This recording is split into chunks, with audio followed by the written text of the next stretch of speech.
Mr. Danielson will be filming us today. So thank you for being here, Bruce.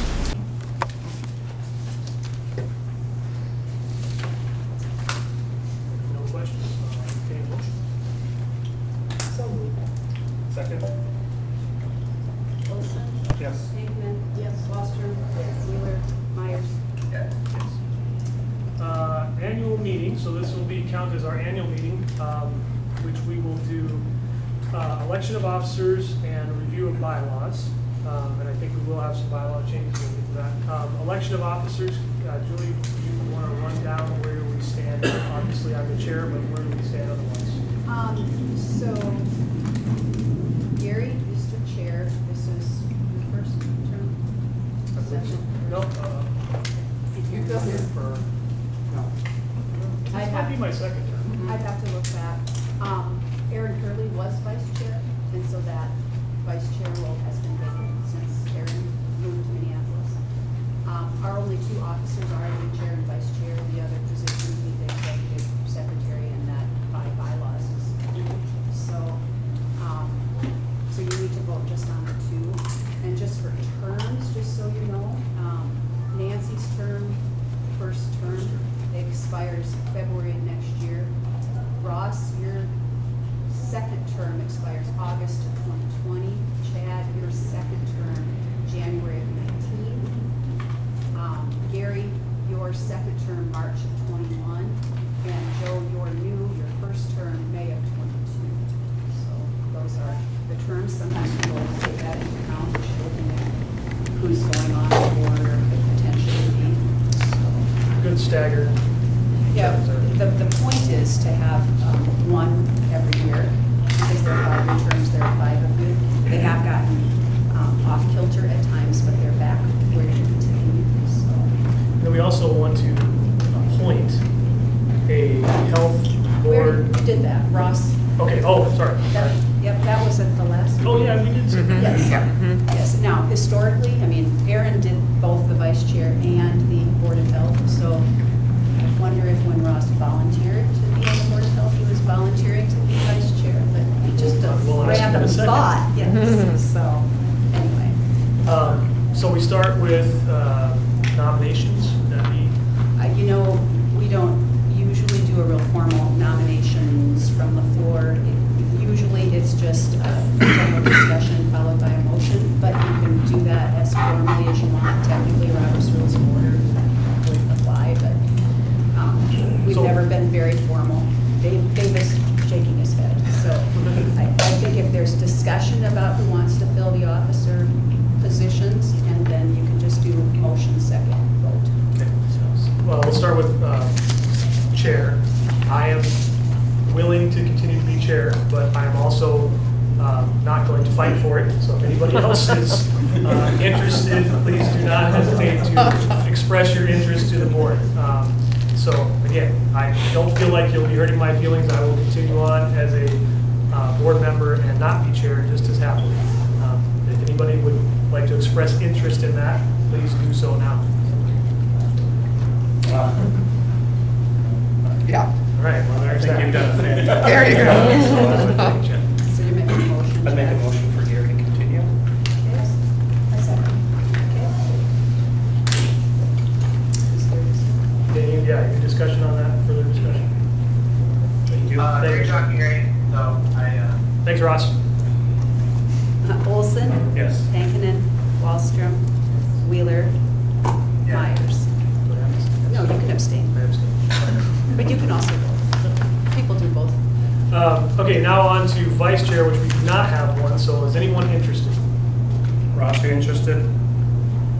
I throw my hand into it, not for a few years, but I think I can step up to that role. Yeah, good. But someone else wanted to. Yeah, I put a motion for, Put a motion for Ross to be vice chair. I second. Olson? Yeah. Hankinen? Yes. Wallstrom? Yes. Wheeler? Myers? Yes. Congratulations, Ross.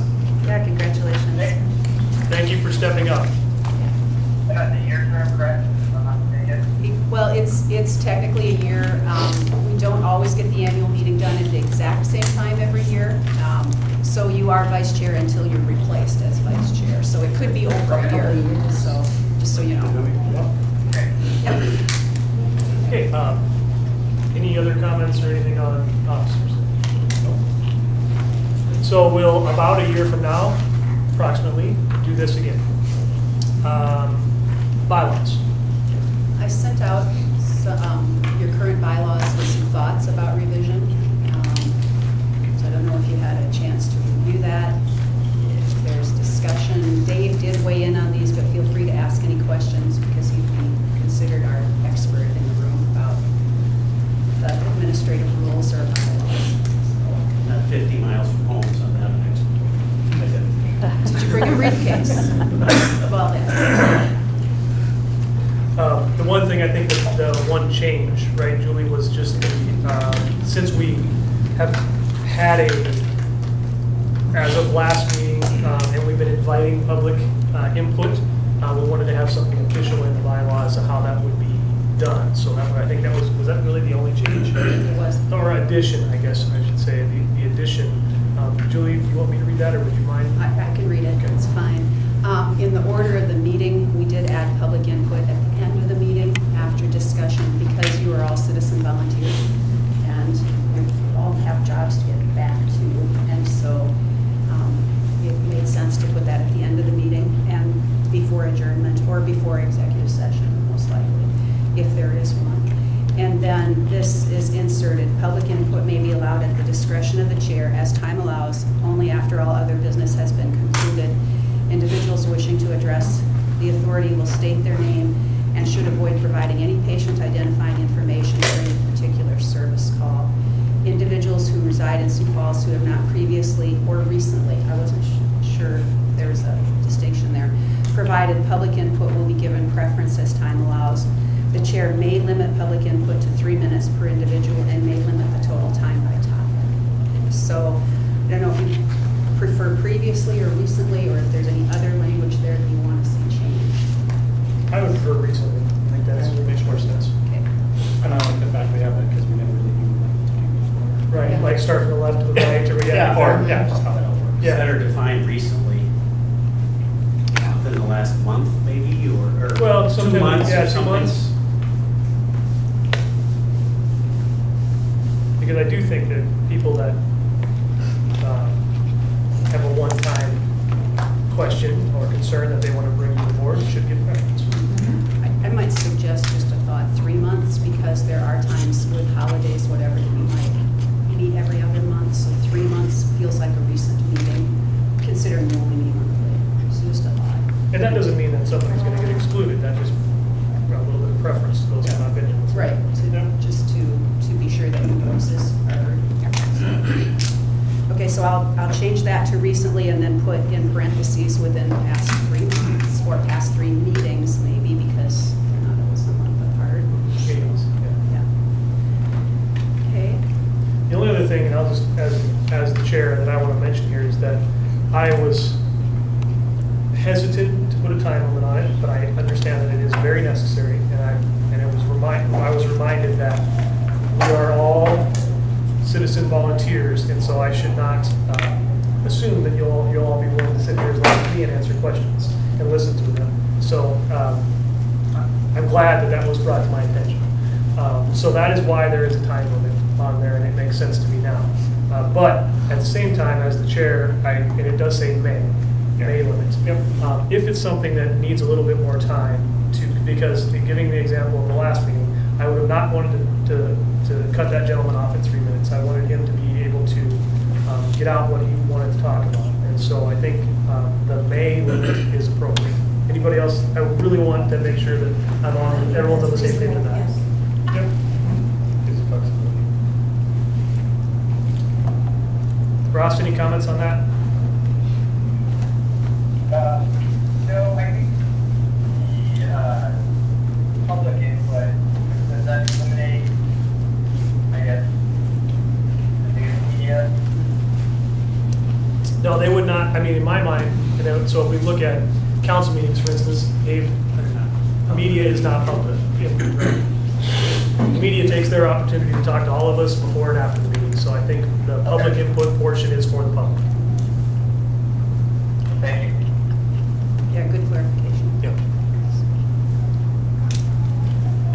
else on bylaws? That particular change, we should probably have a motion on that particular change. Second. Is that Nancy or Joe? Nancy,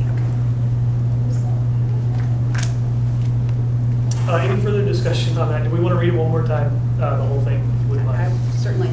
So public input is inserted before adjournment in the order of the meeting, and then the next paragraph reads, public input may be allowed at the discretion of the chair as time allows, only after all other business has been concluded. Individuals wishing to address the authority will state their name and should avoid providing any patient identifying information for any particular service call. Individuals who reside in Sioux Falls who have not recently, parenthesis, within past 3 meetings, end parenthesis, provided public input will be given preference as time allows. The chair may limit public input to 3 minutes per individual and may limit the total time by time. Ross, the only change there, because I know you got that, the only change there is really that recently and within the last 3 meetings from what you received via email. That, as of, for the person people go away on this day, not previously and within the last 3 meetings. Yes, yes. Gotcha. Thank you. Yep. So, any further discussion?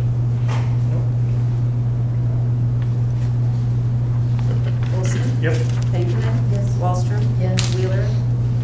Yes. Myers? Yes. You almost paused too long. I almost gave a roll bubble. Please, just like there. Sorry, I lost it there for a second. Okay, unfinished business, audit. There's nothing you need to vote on, but I just wanted to close the loop on where some things are at. So I wanted to point out that the internal audit, because this was approved after your last meeting, I sent you all a link, so you've probably all seen it. But the internal audit was presented to the audit committee on June 29th, where it was approved with no changes. And the result of the audit was that the health department has procedures in place to determine compliance and that mutual aid requirements are met, and that there were no recommendations from the audit. So they did not feel we needed to change anything in those 2 areas that were looked at. So it was presented and approved by the audit committee on June 29th and then presented to the entire council at a council informational on July 18th. So, and I did bring additional copies. If you've all read it, that's fine, but there are copies there if you want. So that's all. I don't think there needs to be any action taken, but I wanted it to be clear in the minutes where that process was at. Because I know there were questions and we couldn't really go into the results of it until it had been approved at audit committee. So, okay. Any questions for Julie on the audit then? Nice work on that. Thank you. Obviously, everyone agreed that everything looked good, so I mean that speaks to the whole process and to all your work. Thank you. And Sandy's. Sandy does help me with that process. Thank you. Okay, ambulance performance report. This, you voted on the draft at your last meeting, but I just wanted to, again, close the loop here. So this performance report was presented to the City Council on July 11th. Also was presented publicly at a news conference on July 10th. I did send you a link to it. I know you all had read it because of the draft that was approved here. But again, there are copies here if you wanted a paper copy.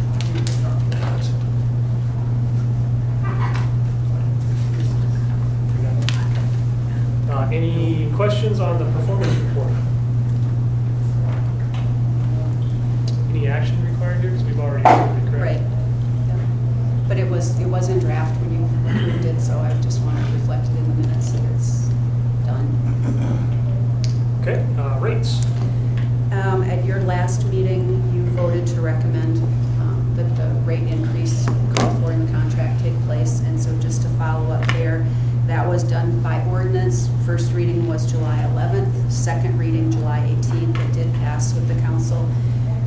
The new rates then become effective 20 days after publication, so that will be August 11th. And I don't have the ordinance number, but if you want a copy of the final ordinance, I'll see if you can get one once I get it from the clerk's office. So again, I don't believe you have any action to take. I just wanted all that reflected in the minutes. Just wanted to point out Mike did a great job information. In particular, at the informational, I think that's probably where most of the information was presented. I think there was maybe a couple questions during the actual first reading, but if you didn't see Mike at the information, he did a great job presenting all of the information that was around the rate increase. And so that would be the July 11th information if you wanted to go back and watch it online. And then the vote was actually the 18th. Ordinances get 2 readings. Questions, comments on the rates? Any other unfinished business?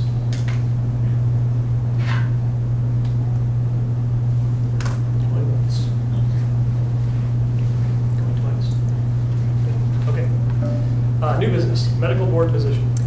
I think I mentioned to you at a previous meeting that Dr. Doug Geis has retired, and Dr. Geis had filled one of the physician positions on the REMSA Medical Board, and so that position has been vacant. The medical board had some discussion. Medical board members were asked for input. Dr. Geis did make a recommendation of another family practice position. And the medical board members were quite supportive because this keeps the balance on the board.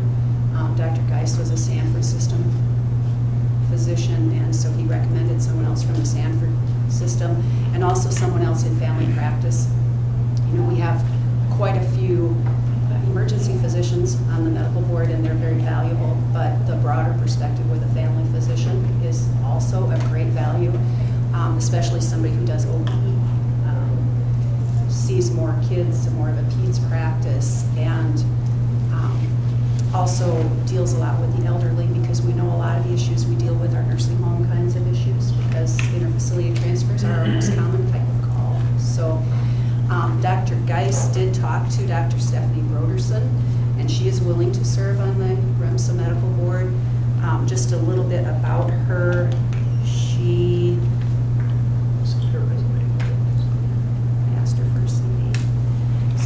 undergraduate in microbiology from SDSU, master's in microbiology from SDSU.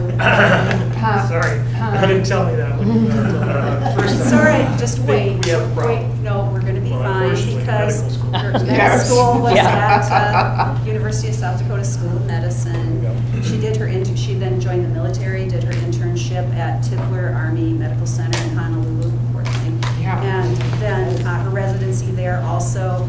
Then she did practice at the VA, or no, she worked at the VA as a research assistant doing diabetes research before med school, which I thought was great.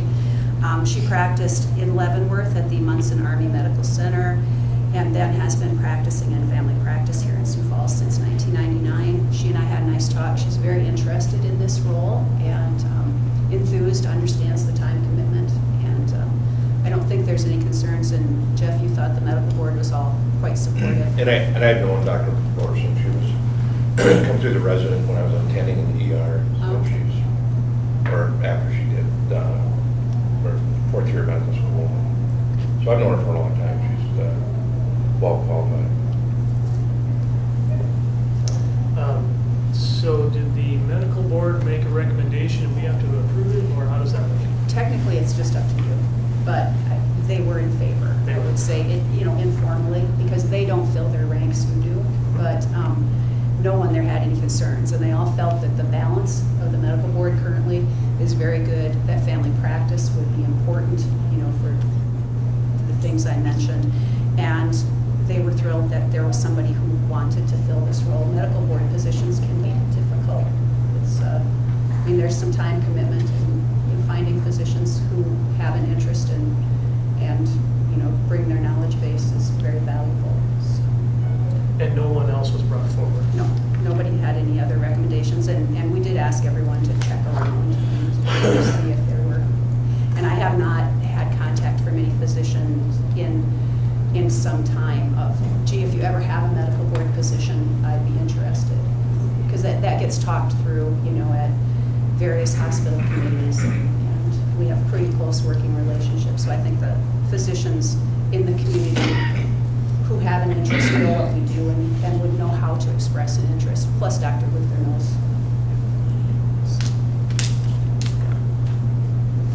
So yes, sorry about the SDSU. You slipped that one by. That's for sure. I'm all for the rabbits. I am too. All right. Very well. Oh, I think it's, I could bring up a few cheers from back in the day. It would be inappropriate in a public meeting. I think it's all covered, though. It's all, again, balance has been achieved and retained. And Well, I mean, of course she went to USD. It's the only school worthy of that school. So I knew that from the start. So then moving on to other business. Thank you. the emotion, right? Any questions or further? I know the medical board appointment. Okay. Anybody want to see your resume? I guess we need to entertain a motion then to approve her as To appoint. appoint. Yeah. Thank you. Second. Further discussion. Seconded by Mr. Ross, just anything, I want to make sure I'm giving you a second to come off mute or whatever. I got it. Okay. Just so you know, this will be a 5-year term because Dr. Geis's term actually was the one expiring this year. That's a 7-person board, and so there's at least one every year, and 2 years out of 5, there's 2. So we keep those rotating as well.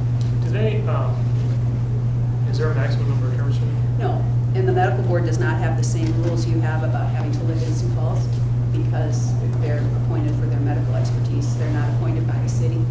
So, because actually Dr. Broderson lives outside the city limits, but that's okay. Other medical board members do as well because they're representing the medical community, not Sioux Falls. So just to clarify, in case anybody wondered. I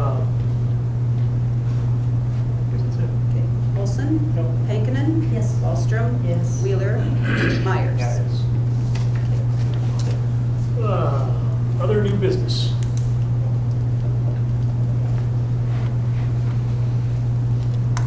For sure. Sure. Okay. Provider reports, Metro Communications. I don't have anything myself. Compliance continues to be good, and we're still ramping up to February 18 transition to Zerker.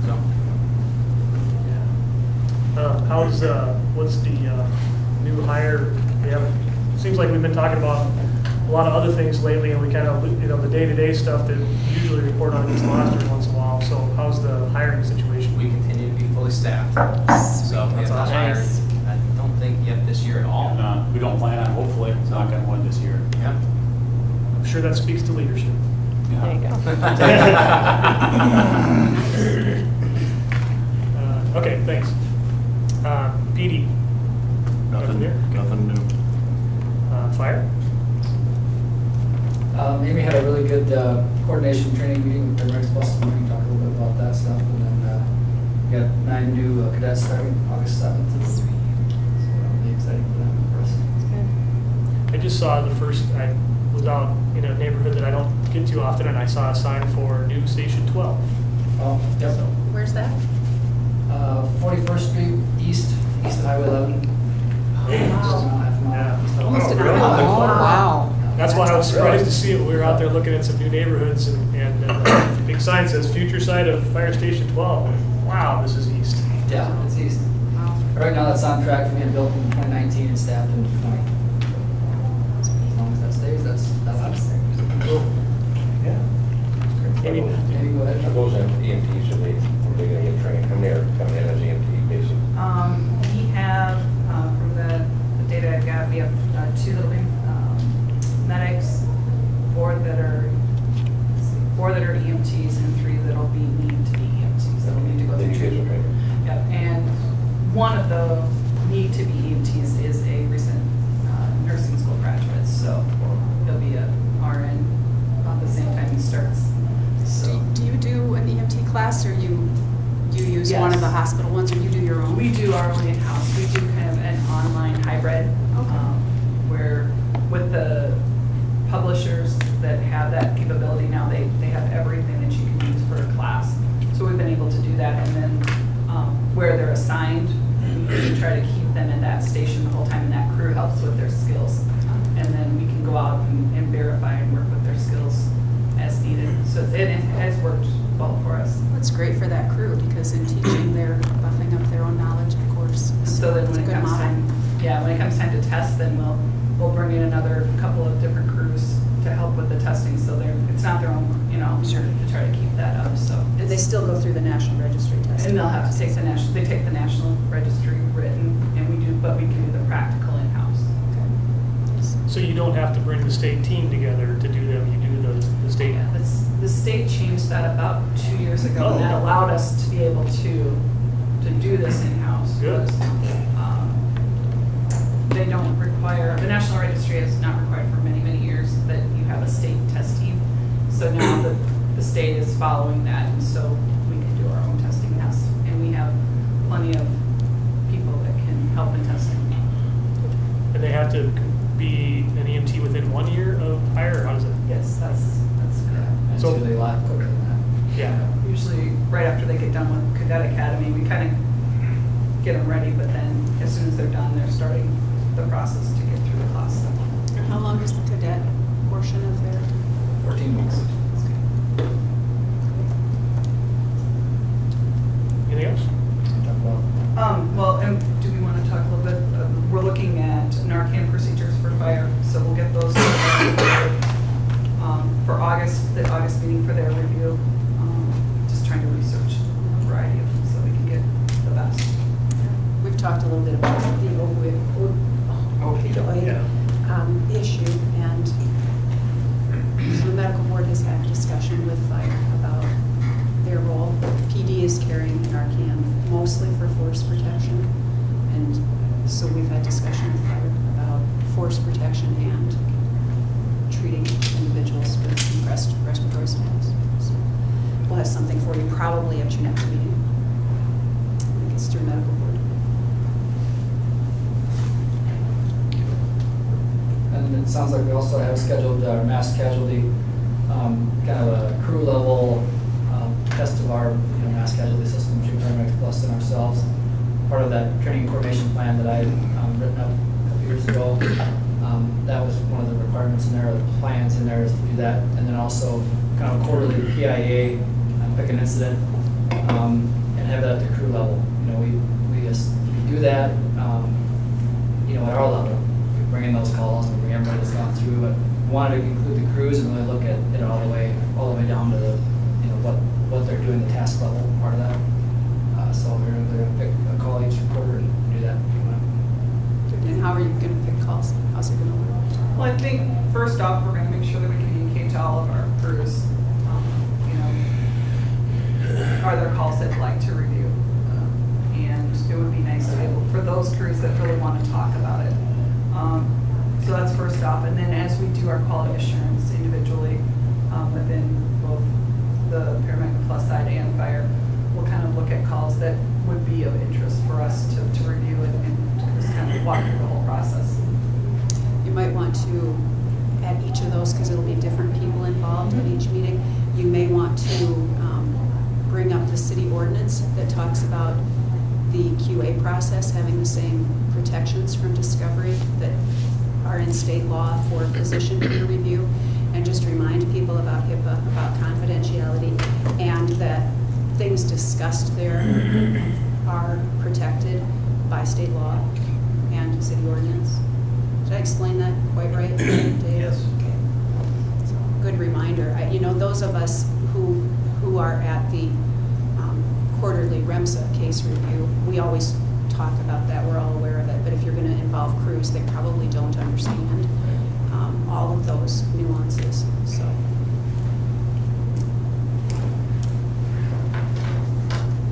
Thanks. Welcome back, Amy. I don't know if you missed a meeting, did you? Maybe one? In case you don't, Amy had surgery and everything went well apparently, so glad everything went well and you're back at the table. Yeah, thank you. Feeling great. Paramedics Plus. I think excuse me, I'm on the back side of that summer cold, so my voice cracks a little bit, I apologize.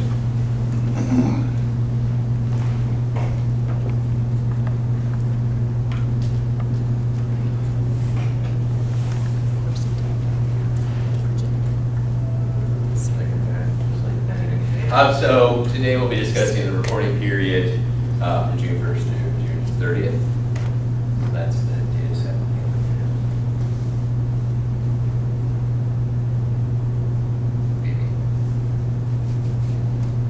Spoke too soon. I know, this is weird.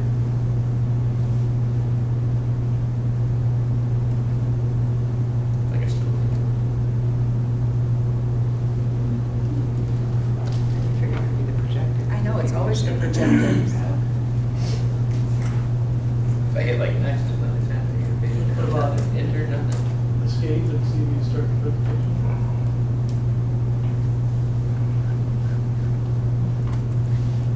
It's usually when I do Control-Alt-Delete. Yeah, that's true. No doubt, it's right.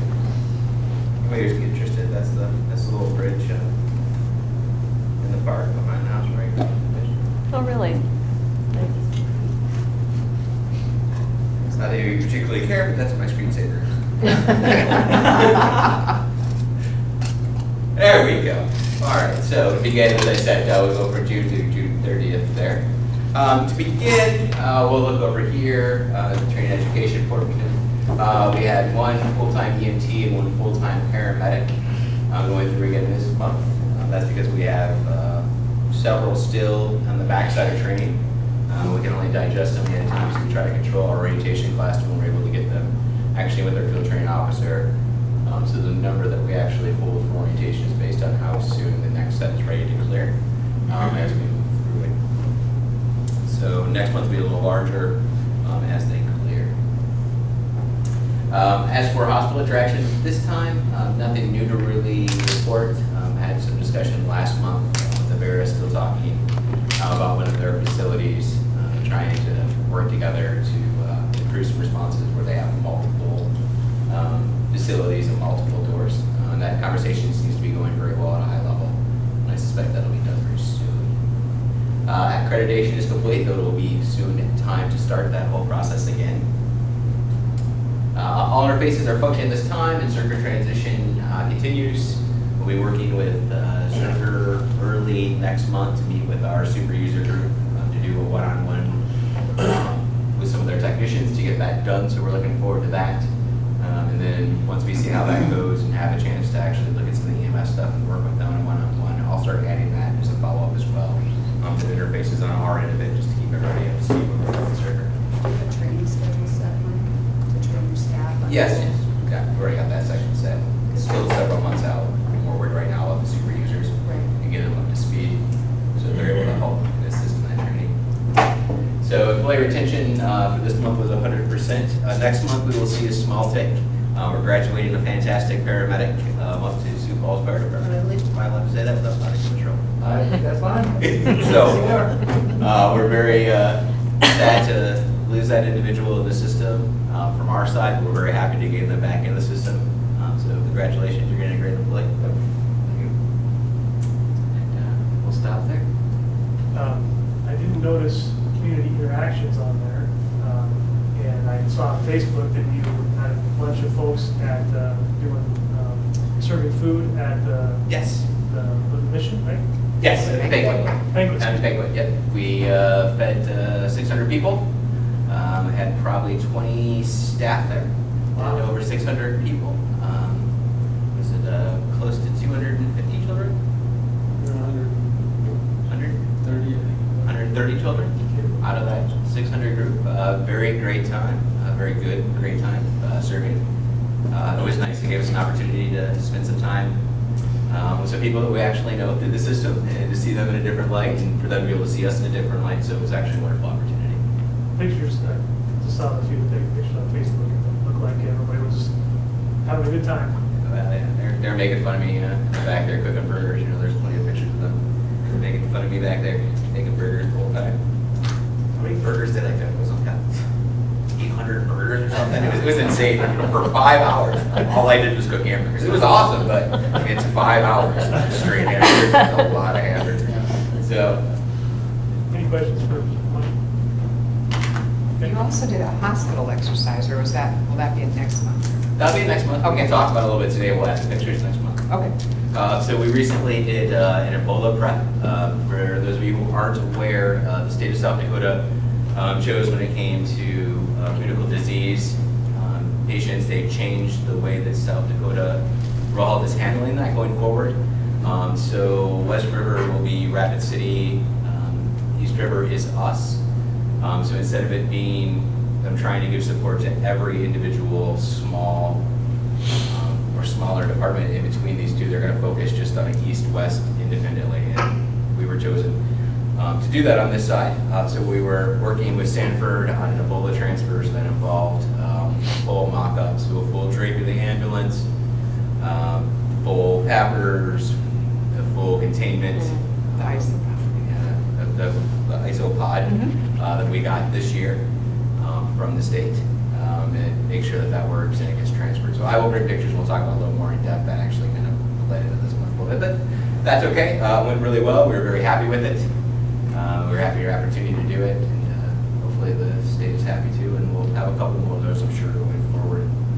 Some requirement on that end. So. Anything? Okay, compliance. So to begin here today, looking at June's a priority one, 42 compliant calls out of 42 calls for service at 100%. Priority twos, so emergency non-life threatening 99.18, 608 compliant calls out of 613 total calls for service. Priority 30, non-emergency, 577 compliant calls out of 590 total calls for service at 97.8. Priority 4 is 5 out of 5 at 100%, and priority 142 out of 142 at 100%. Yes. I was going to wait till the next one. The next slide. All right. You ready for the next slide?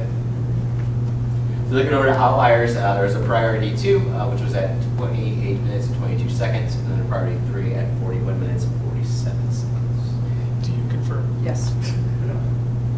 Any questions? All right, thank you very much. Okay, bye.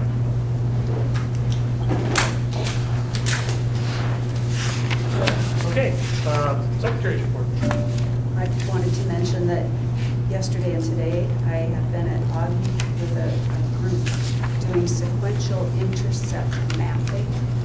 This is the process that the community is undertaking as part of the effort to view serious mental illness and substance use disorder as community problems and not so much as law enforcement issues. So looking at getting individuals with mental illness and substance use disorder out of the criminal justice system unless they need to be in the criminal justice system.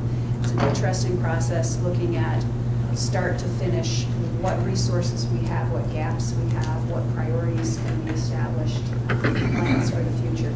We have a lot. We have a lot of resources here.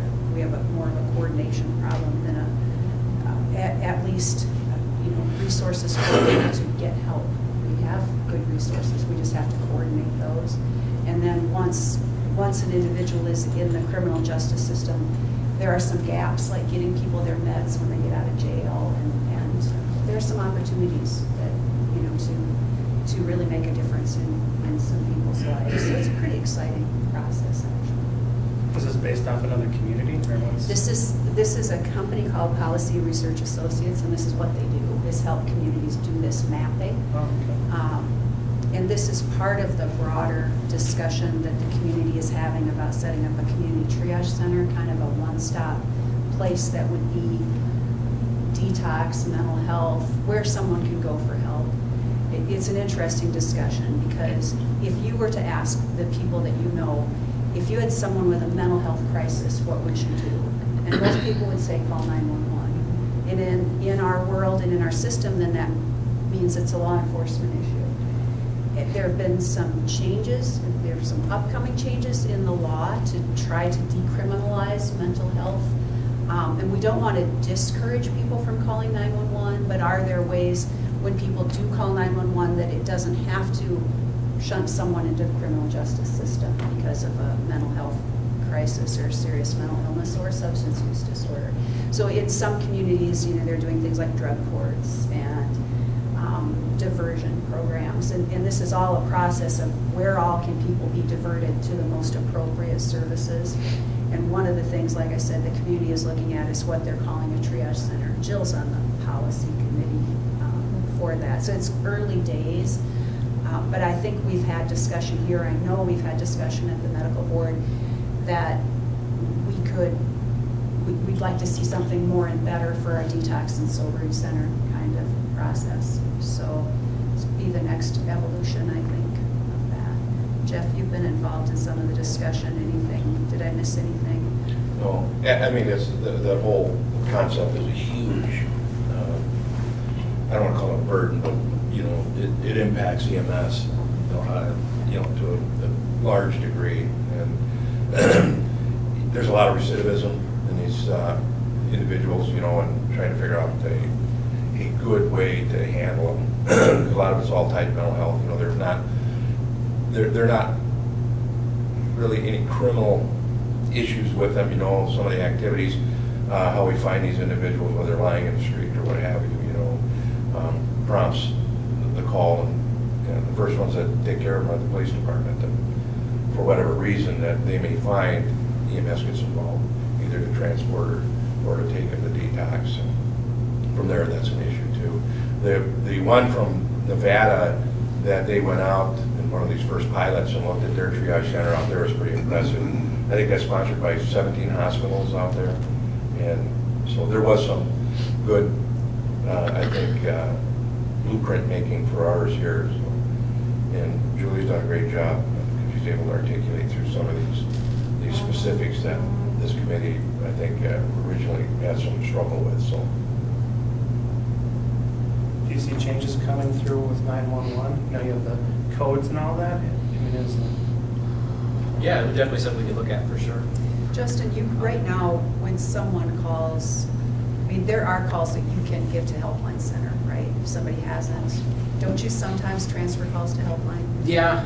It's a small number. Mental health wouldn't be one of them now, but yeah, we do transfer some over there now. Yeah, absolutely. But right now, the way the laws are and policy is that mental health issues are law enforcement issues. Correct. And so looking at separating those two so that we have other ways to handle calls with a mobile crisis team, with when somebody just needs someone to talk to rather than send police, maybe there's a way to use Helpline. Or, you know, one of our hospitals has a behavioral health unit. They take walk-in assessments. Just all those resources just need more coordination, as always. So I think there's great opportunity, and it's an exciting process. That's all I have to say. That's all you have for Secretary? Sure. Medical director's report. Just a few things. Continue to review all of our pit crew CPR. You know, the fire department now is placing the IGL, if you recall that. We met yesterday, and I think that, to me, that's one of the biggest components of a collaborative effort in our EMS community that I've ever seen. Police is a big, PD's got a big component in this, and we're seeing a lot of CPR from PD as they often are there first. They seem to have some ownership in this now, and it goes very smoothly. And I think for these critical situations, and we look at the collaboration that we've got and the training, Amy has done a good job helping train the community in that. I think that we could see this broadcast out into the community, and we're looking at other ways to hybridize it, you know, with the state regulating the first responders, what do they call it? The EMR, emergency medical responder, not first responder, emergency medical responder. Hopefully we can promulgate that out in the community and use that, because there are some good outcomes with this. So, and then Julie tracks those that will go into the carriage registry. Along those lines, we were just talking about, you know, the mental health. I've been reviewing calls, and of course it's the summer, but we see a lot of these excited delirium is what we refer to those. These individuals that are running down the street naked, and you know, there's more of those than you think, and it poses not only a threat to the public but also to our providers. And we've had a couple that have, you know, have been very scary. Fortunately, they turned out okay. But with that, we're proposing to introduce an old drug into the system for a new application. It's called ketamine. It's been around for a long, long time. But the way that we restrain these individuals, try and restrain them safely, often requires sometimes chemical sedation. And some of the medications that we're using now just don't seem to cut it. So this ketamine does. You refer to them as, some systems call them a ketamine guard. But anyway, so we're looking at that, getting our protocols together right now. We'll take that back to the medical board the next meeting. We'll start first with that. Ketamine's got all sorts of applications as a pain adjunct, low-dose pain adjunct, but certainly for these agitated patients, it's very, very safe and effective. And it'll protect our workforce, and then also it'll subdue the patient, if you will, for the lack of a better word, safely and effectively. I've tested 2 medics here most recently. I think Paramedics Plus continues to attract talented and experienced people. The fellow I tested this morning is got a long history, real bright young man, and I think he'll be a great asset to their service. Sorry to hear that one's going to yours, but congratulations to that. But that's how it goes. I mean, that's and you'll lose them to John and all that. But so no, I think we've got a lot of good workforce and talented employees, and it's fun to work with them. I mean, they're quite experienced and talented individuals. So. Dr. Huether, on that, if I might, where are these experienced paramedics coming from? Like, are they moving from out of town, or? Yeah, there's some that have worked at other services. The fellow I tested today was a medic for 9 years down south. Currently is a full-time flight medic here, trained elsewhere. But a lot of the folks that I've seen they've come from the entire region. So they're moving to Sioux Falls for opportunity, but also they've heard that it's a good place to work, particularly the service that they're going to go work for. That's great to hear. I think so, yeah. I was impressed with that. Well, there's a community-wide exercise tonight at 6. If you want to go to that, we stage at Colton. I'll be standing next to the guy with the bullhorn, whoever that is. What is it for those who haven't heard? It's a community-wide disaster drill. They're going to go up to the CHS. It's right by St. Joe, the Workman's Church there, in north of Colton, a couple miles. It's brand new CHS, brand new fertilizer plant that they already had a fire there. It's huge. I don't know, there's like 450,000 sheets of plywood into this building or something like that. It is enormous. Is that why they picked that area, or is that why they picked that? I don't know how they did that. That was a kind of a. I think it was based on the rural fire meetings and the response that they had there. I think they wanted to get a little deeper look at the appropriate response to it, sure, how to handle it. So it's a big building. It's huge. Yeah, because that's the type of building that requires a massive fire mutual aid response coordination. Massive. I don't know if we got enough, but it doesn't look that big from the highway, but you get closer and it's bigger and bigger and bigger, and then there's a kind of a crow's nest up on the top there, and I don't know what that's for. I've seen that building. Yeah, you get like 4 or 5 guys standing in it, and they look like little ants. I have seen that building. So I'll be attending that tonight. That's just I'll probably hang out with Mike or whoever goes there. So. Thank you, Dr. Huether. I forgot to ask if anybody had any questions for Julie. So any questions for Julie or Dr. Huether? Okay. So this is where we would insert public comment, any public comment. Okay, and I don't think we have a need for a executive session unless I'm, okay. So we need a motion to adjourn. Thank you, everyone. Thanks, Ross. Y'all come back now. Cheers. Security, escort this gentleman out, please. Come on, Soda Pop, let's go.